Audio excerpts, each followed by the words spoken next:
Hey, how's it going, guys? Today I'm checking out the Nook 7 tablet, available for $50 at Barnes & Nobles. I want to give a quick thanks to HLN, Hard Luck Nation, and a few others for recommending this. So the specifications on top here, it says it's got a 7-inch IPS display. That's to be expected. Android 6.0 Marshmallow, a quad-core processor with 1 gig of RAM, front and rear cameras, 8 gigabytes of internal storage. You can add up to 128 gigabytes with a micro SD card, and then a 3,000 milliamp hour battery. So this sounds a lot similar to the RCA Voyager 3 that I reviewed earlier this year.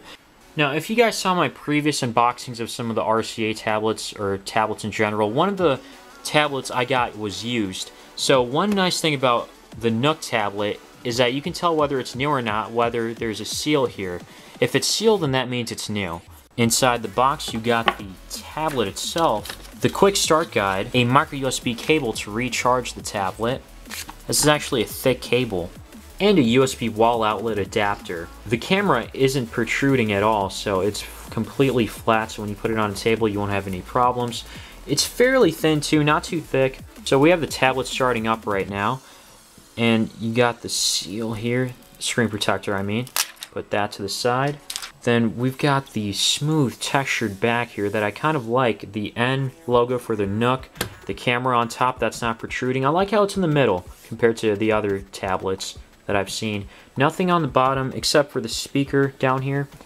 On the side we have the power button and volume keys. Now one thing I like is the power button has a texture on here and the volume controls doesn't, so you'll be able to tell the difference. Sometimes when you're playing you want to turn it off. On top you have the headphone jack, not sure exactly what this is, and then a micro USB port to recharge it. Then you have the micro SD card slot on the side. And it doesn't feel too thick either. After turning this on and setting it up, you get introduced with the home page here. You got Nook audiobooks, Barnes & Nobles, and a few other pre-installed apps on here. We've got about 4.94 gigabytes out of the box. You'll probably need an SD card, micro SD card, unless if you're only going to be reading books on here. This year we have the AOS R103. Well, that speaker was actually louder than expected. It's a tiny little speaker that can be blocked off, but again, pretty decent in loudness. I was watching my own video because I don't want to get copyrighted. You can play at 720p HD.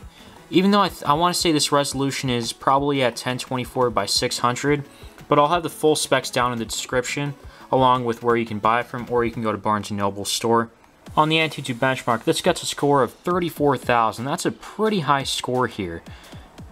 Now, most of it's coming from the CPU, and the RAM is pretty high too. I've never seen a score this high for a $50 tablet, unless if I'm forgetting about the Voyager 3. I can't remember the Voyager 3 score, but over here it's showing that it has a MT8163 processor with a Mali T720 GPU. A Mali T720 GPU is a great GPU to play things on, but it's only got 1 gig of RAM. That's the only limiting thing. So the first game I'm trying out here is Roblox. Now I honestly don't know how to play this game, but you guys recommend me to try it out, so that's exactly what we're doing here. Now I'm noticing a little bit of a lag, and I think something just killed me. Okay, so we're going to try one more time and see what we get. I gotta say, so far for what it is, I am kind of impressed at the that it has a Mali T720 GPU at a for a $50 tablet. That's pretty good. I think the Voyager 3 only had a, what do you call it, a Intel Atom processor. I gotta double check everything. I think I'm gonna make an official review video too, because like this is just supposed to be like a kind of a quick overview video. And why am I locked in? The next game we have here is Sonic Boom 2. It's another free game on the App Store that you can check out. So far everything is running really well, no problems whatsoever. Overall, I gotta say this is actually pretty impressive for a tablet. It's more than just a little book reading tablet, I gotta say. It's capable of doing a little more than that. Now, of course, I don't want to say that it's so great and everything, but like for the price it is, $50, that's not bad at all. And yeah, I like the performance and everything. But again, I have to wait for the full review. Definitely gonna do one. So yeah, let me know what you guys think in the comments down below. on what you want to see in the review. And follow me on be sure to follow the subreddit if you have any questions you want to post, or join on there and help out. That'll be really appreciated. I hope this video helps you out. Leave a like down below if it does. And as always, thanks for watching.